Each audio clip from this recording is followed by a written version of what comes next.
Welcome to Transform Now, the podcast brought to you by robotic process automation pioneer Blue Prism. Digital transformation has the potential to reshape the way companies service their customers, engage their employees, and manage their operations. Whether you're looking to develop strategies, tactics, and best practices to positively impact the future of work, or you're curious to learn how other companies have successfully navigated their digital transformation programs, then this podcast is for you. We're here to help you transform now. Hello, everyone. I'm Brad Hairston with Blue Prism. Welcome to the Transform Now podcast. Today, I am happy to have as my guest Mike Kiser, Senior Identity Strategist at SailPoint Technologies, an identity security company and a Blue Prism partner. I will be talking with Mike about how his company provides identity access management for enterprises and how they do this for both human and digital workforces. Mike, welcome. Thank you for joining me on the podcast today. Thanks for having me, Brad. Pleasure to be here. Excellent. So why don't you give everyone an introduction before we jump in?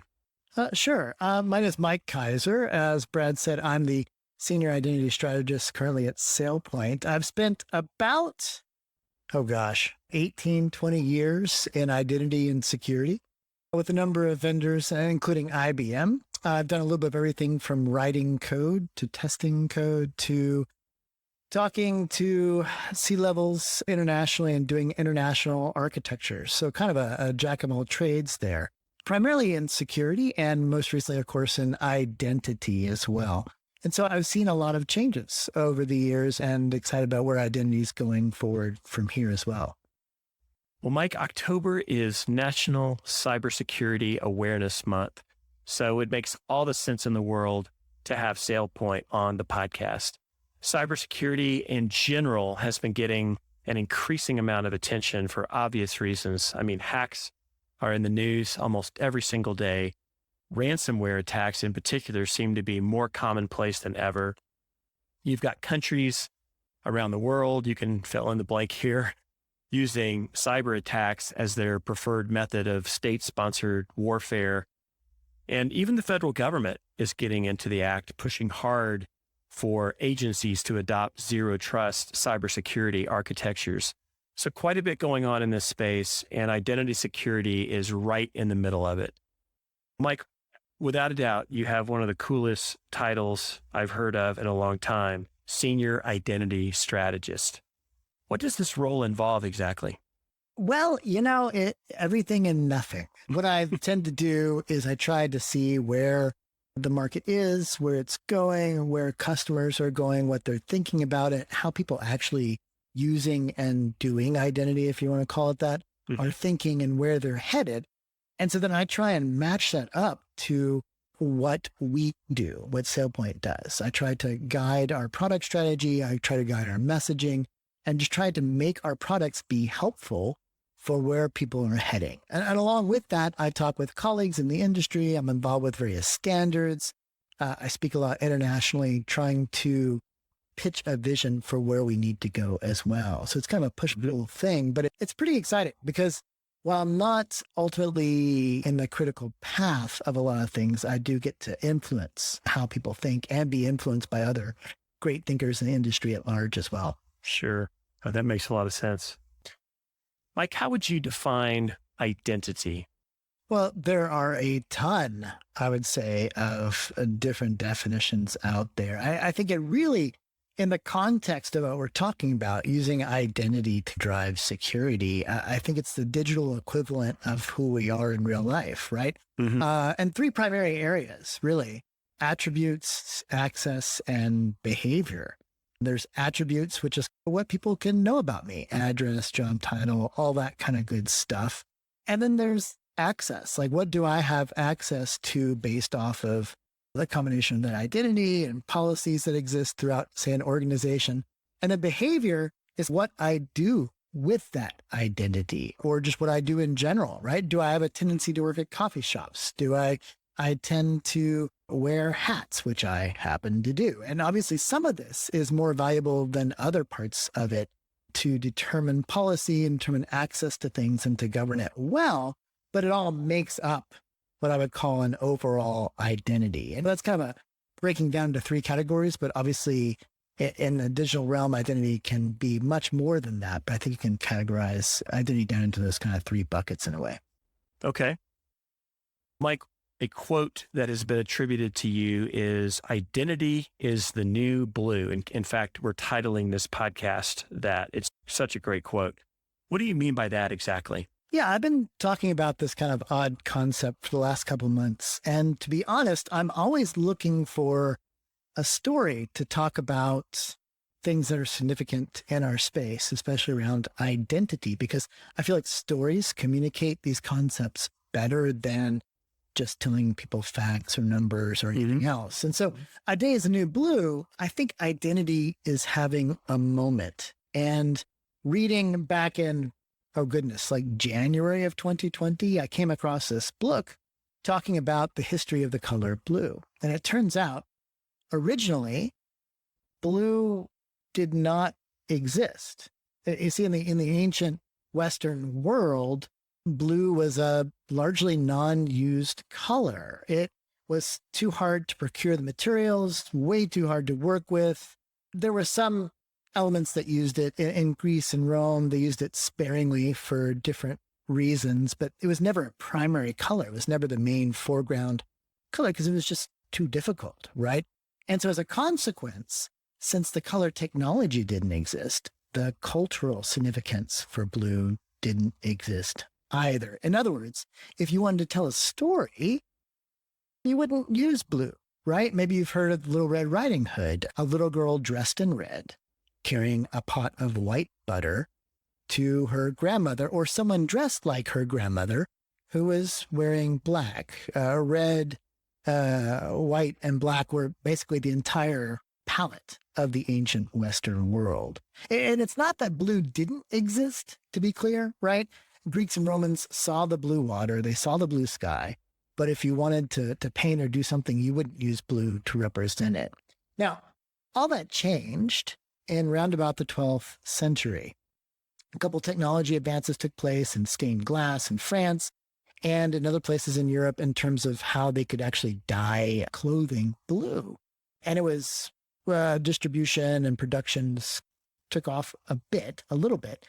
And then as a result, it was culturally appropriated. The Virgin Mary in religious stained glass churches and other visual depictions, religious depictions, the Virgin was always depicted in blue. And the King of France and other royalty adopted blue as one of their primary colors, and they never had done this before. And so what happened was blue almost overnight went from this unknown color, unused color, to suddenly being a color adopted by those who were healthy or wealthy or powerful, the top echelon of royalty and key religious figures. And so it was the color of all these things. And it's very similar, I found, to what happened when the pandemic hit. Let me explain a little more here. What I mean is when the pandemic hit, what happens? We all started working from home, right? We all started working remotely if you could. And when you worked remotely, you were using digital identity to do that. It's kind of a metonymy for working from home. If you work from home, you had digital identity. If you had digital identity, often you could work from home. And so now identity in the last year and a half, if you lived in a wealthy country, if you had the right job, well, then you could use your digital identity. And just like blue became a color of symbolizes health, wealth, and well-being, identity was doing the same thing. Because if you can use your digital identity and work from home, you have better health outcomes because you're not being put in dangerous situations. If you have digital identity, your kids are likely to have it as well, so they can be educated remotely.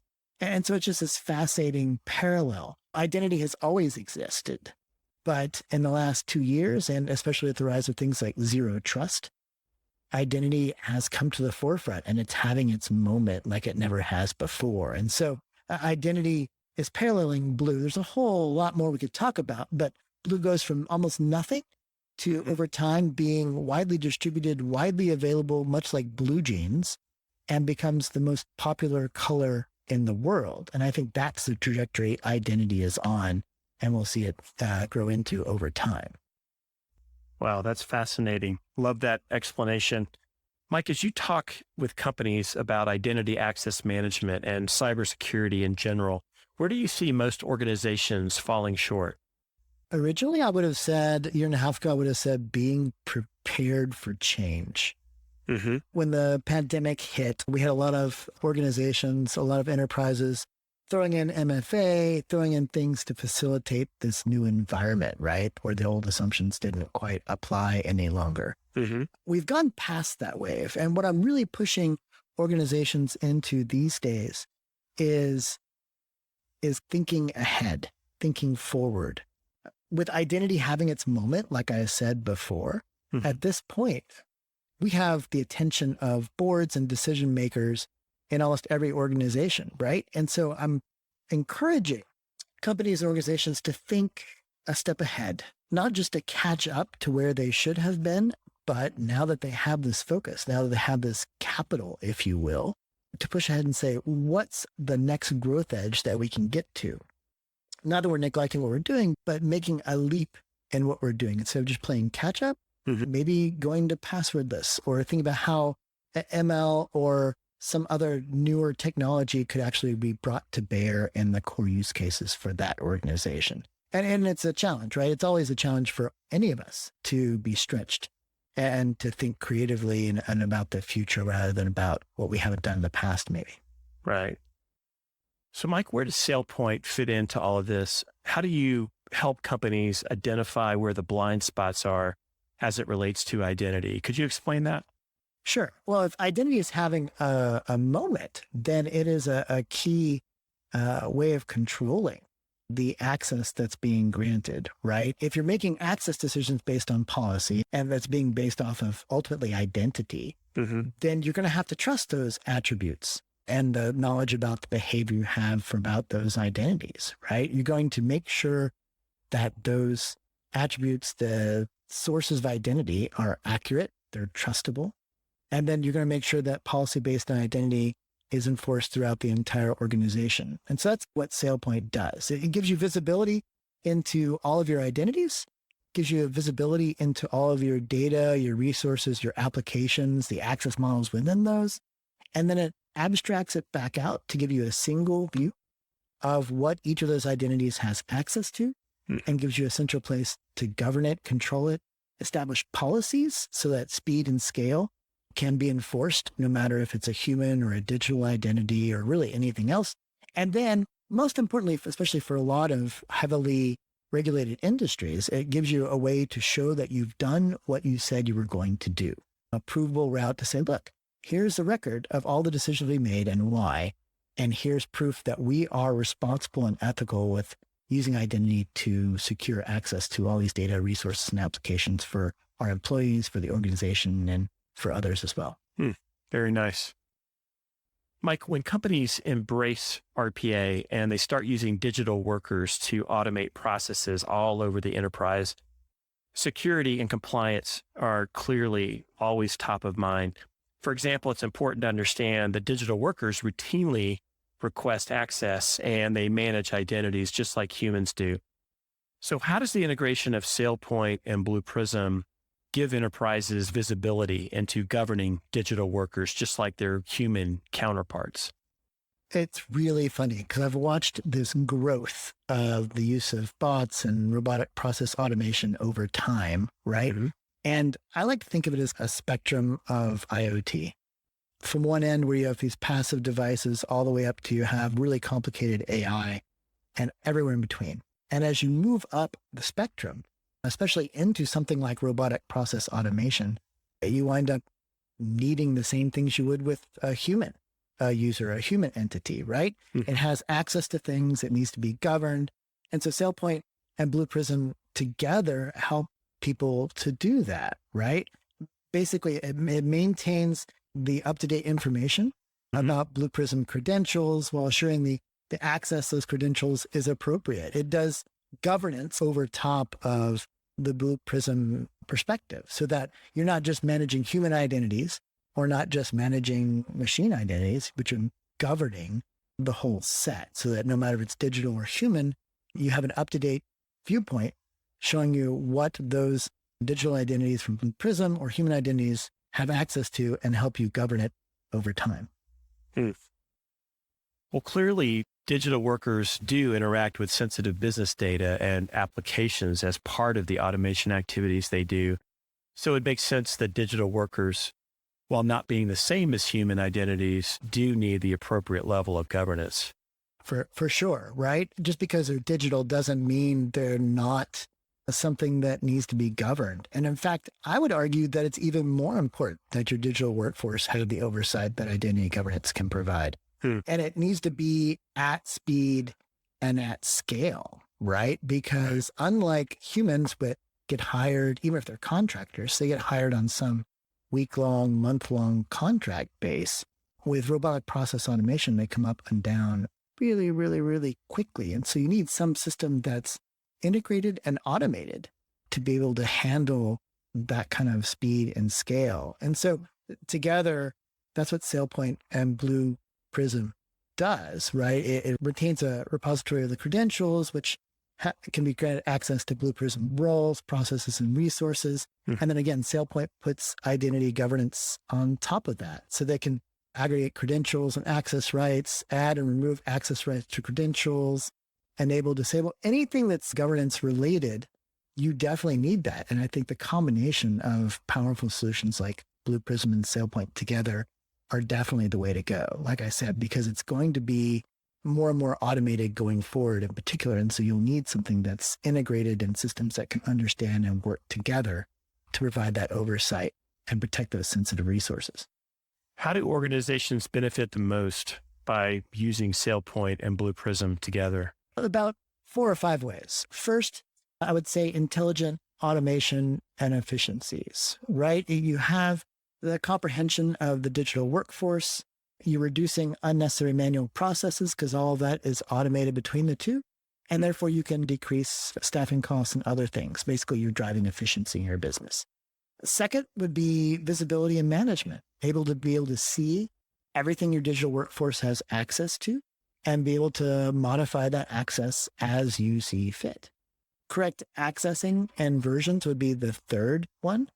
You can make sure that digital workers, if they have password resets, that's managed appropriately, the right versioning exists to do their job, and that the access is correct for whatever that digital worker is responsible for.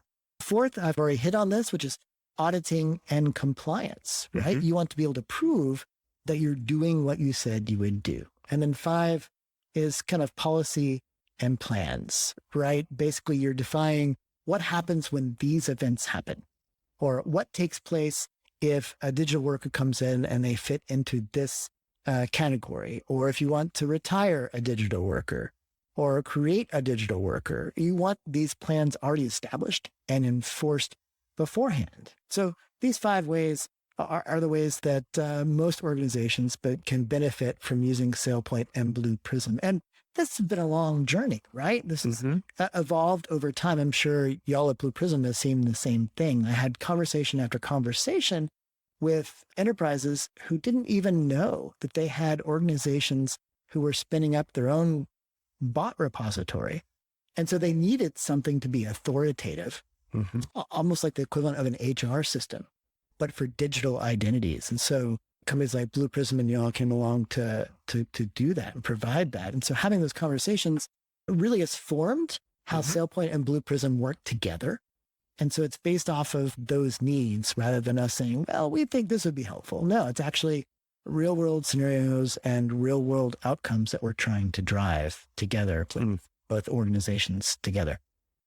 Mike, are there specific industries where the combined Blue Prism SailPoint value proposition has generated more momentum to date? For example, in the higher regulated industries? I think it really depends on the vertical. I've seen it in multiple places. I've seen it be really strong in places where there's a lot of robotic process automation taking place, especially in shipping verticals, transportation verticals, sometimes customer service verticals where they're doing interaction with customers, first point of contact being RPA. And with the one that's most fascinating to me actually are the financial verticals. And the longer I'm in this industry, the more I realize that fintech is often ahead of the curve in terms of using innovation, using things for automation of speed and scale. And so I think that's also been a one that's really impressed me, not with just RPA, but some other technologies as well, that have embraced this new wave of innovation and weren't afraid to try it out and see where it led. Mike, can you share a customer success story or two where SailPoint and Blue Prism were utilized together to achieve a specific business outcome? I have a feeling you have several as the master storyteller. One specific one, maybe not, only because I've had so many conversations since dating back to 2017, 2018, when we first started having these discussions. But I think there's a bank or two that really, they realized they were embracing this bot infrastructure, and it was on top of AD. And so what they really needed was they started thinking about how to catalog these bots and to make sure they knew where they were, right? And so they wound up using SailPoint and Blue Prism as a combination to not only just control the bots and control their life cycle, but then place identity governance over top of that. And particularly in this bank's environment, the last thing they wanted were these digital workers having license to accumulate unnecessary access and do other nefarious things only because they weren't human. And so I think that what it really did was it opened up some of those things we talked about before, right? It using SailPoint and Blue Prism together meant they weren't trying to do all that manually, right? There was automation in place and there were plans in place so that if you wanted to do some automation, whether or not you were at headquarters or whether you were at one of the branches, for you to have a digital worker meant that you had a process and a policy and automation in place so that everyone knew what to do and they were playing from the same playbook. And what that did was it did two things from a very high scale. One, it increased efficiency because they didn't have to go around and ask, what do we do it? How do we do this? It was an established, well-oiled machine with an automation process. Like I said, you can, start up your RPA here and here's the process you go. And as you do it, you get this governance over top. And so it increased efficiency and it also increased their security stance at the same time. Because when you have people doing things off going rogue, that's really when you run into problems and you really increase your attack surface, at least what I've seen in the past. That's a great story. Any others you want to share? I think that there are a number of innovative companies out there who are already using both. And I think they're doing it in part to see how far they can go down the digital transformation road. They are adopting some cloud infrastructure, which means humans can't keep up with some of their process and their workflow that they have. And so they're using digital workers and spinning them up and spinning them down really rapidly as needed to deal with changes in some of this hybrid cloud infrastructure. And because they're doing it so quickly, again, that you can't have humans involved for the governance portion of it either. And so to keep it within guardrails, SailPoint comes over top there as well. And so that's a similar story to the financial industry, but this is more innovation based and more, they didn't want to be slowed down. And so they paid a little more time and a little more thought to setting up the right tooling and the right automation so how they can actually use that scale and speed that the cloud promises. Great. Thank you. So Mike, one more question for you. What does the future look like for identity access management? What are some ways you expect this area to evolve? More than anything else, I think over the next couple of years, we're going to continue to see things be more and more distributed. If you look at data and resources and applications, they're not necessarily on premises anymore. Obviously, they're in multiple clouds, they're multiple locations, and workers and identities are now doing the same thing, right? I took a family vacation recently, but it didn't really matter for some of the things I actually called into because no one cared where I was as long as I was awake and had good lighting. And so I think you're going to see that more and more. And so what that means is that if not only the things we want to protect are distributed and the identities are distributed, particularly in behavior, well, this means that if we're using identity, which we should, to decide what access is appropriate, it's going to have to be something that's massively accelerated as well, something that can deal with change, right? What's normal, not just for Mike in the past 5 years, what's normal for Mike in the past 5 to 10 days? How has attributes changed? How has his behavior changed? We need systems that can handle that change and be able to establish baselines for normality going forward and be able to do it at speed without slowing down. So I think the machine learning aspect is already here, but I think it's going to be embraced more and more. And along with that, I think you're going to have things around ethics and AI and ML, especially when it's with identity and access management. In other words, it's one thing to have an automated system. It's another thing to have an automated system where identity is rising to the forefront.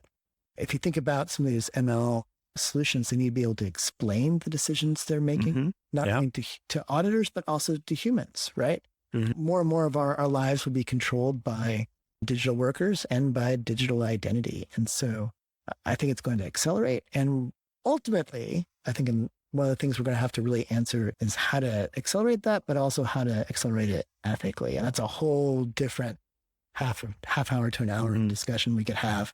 But those are challenges I think that lie ahead for us. Great. Mike, thank you so much for joining me today on the podcast. I have definitely learned a lot about identity security, which is such an important area in the world of intelligent automation.